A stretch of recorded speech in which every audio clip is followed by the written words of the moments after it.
early setback over the siting of the power station did not deter the newly formed Doncaster Civic Trust and was followed by many success stories as they continued to preserve, protect and promote Doncaster's rich heritage. Cusworth Hall, an 18th century house, was owned by the Batty Wrightsons, but it was no longer needed by the family. Major Farron, the chairman of the trust, was very keen to rescue the hall and for it to be owned by the people of Doncaster. The purchase by the Rural District Council was completed in 1961 and the grounds were open to the public. It is now a major jewel in the Doncaster Heritage Crown.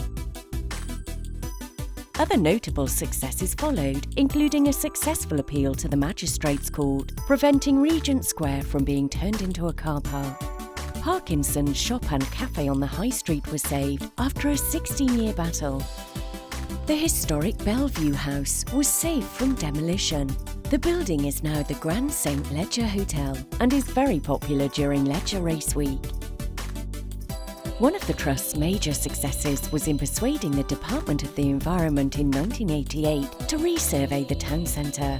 This was to look at which buildings should be listed, as originally the old borough was to be excluded.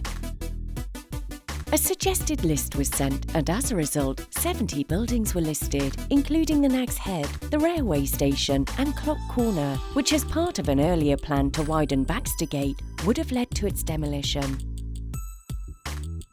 Where the Trust feels that certain projects require more of a hands-on presence, it encourages and supports other volunteer organisations and has provided assistance to groups such as the Sandhouse, Friends of the Mansion House and the Grand Theatre. One of the very public success stories saw national press attention. Christchurch is Doncaster's oldest church in the town centre, yet it was feared that the church would be lost to Doncaster.